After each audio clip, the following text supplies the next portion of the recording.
பின் விளைவை அறியாத விட்டில் பூச்சி என்ன பண்ணுது, விளக்க சுற்றி சுற்றி வந்து தான் அழிவை தானே தேடிக்குது. அது மாதிரி அற்ப சுகங்களில் ஆசை வைக்கிற மனுஷன் அவற்றை அனுபவிக்க முயன்று கடைசியில் துன்பத்தை தான் தேடிக்கிறான். தொடக்கம்னு ஒன்று இருந்தால் முடிவுன்னு ஒன்று இருக்கும். இது இயற்கையுடைய நியதி. இன்று இல்லாவிட்டாலும் நாளைக்கு அல்லது இன்னொரு நாளில் தொடங்கியது கட்டாயமாக முடியும். புலன்களால் ஏற்படும் போகங்களுக்கு கனவு போல தான் அதை நம்ம நினச்சிக்கணும். முடிவற்ற கனவு எது? ஸோ விவேகம் உடையவன், அறிவு இருக்கிறவன் கனவையோ மின்னலையோ கண்டு வியக்கிறதில்லை, நிற்கிறதில்லை.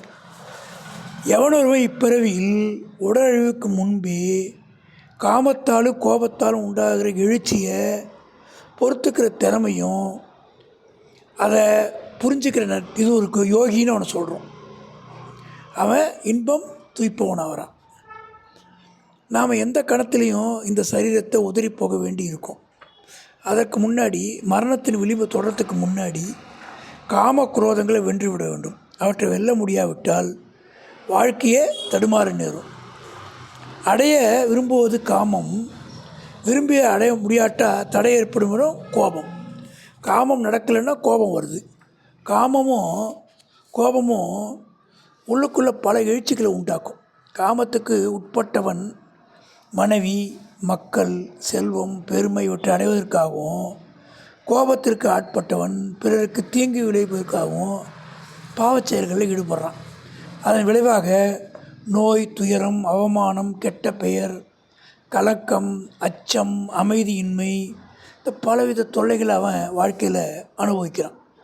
காமத்துக்கும் கோபத்துக்கும் அடிமையானவன் ஒரு நாளும் சுகப்படுறதில்லை. அவற்றோட மடியிலிருந்து முழுமையாக விடுபடுறவனை எப்பயும் சுகமாக இருக்க முடியும். பெண்ணாசையும் பொன்னாசையும் உலக பாவத்தில் நம்மளை ஆழ்த்திடுது. பெண்களை லோகமாதான் தோற்றமாக கருதினா அவர்களால் உனக்கு துன்பம் நேராது. ஆசை நசிக்காமல் ஈசனை காண முடியாது என்பார் ராமகிருஷ்ணர். ஆசையை நசிக்கிறதுனா ஆசையை அழிக்காமல் ஈசனை கண்டுபிடிக்க முடியாதுன்றார். எவன் உறுதியுடன் ஆத்மாவிலேயே சுகம் காண்கிறானோ, ஆத்மாவிடமே இன்பம் காண்கிறானோ, ஆத்மாவின் உள்ளொளி பெற்றவனோ அந்த யோகி அமைதி நிறைந்த பிரம்மத்தை அடைகிறான். தானே பிரம்மமாகிறான். நாம் மகிழ்வூட்டும் பொருள்களை வெளியில் தேடிக்கொண்டிருக்கோம்.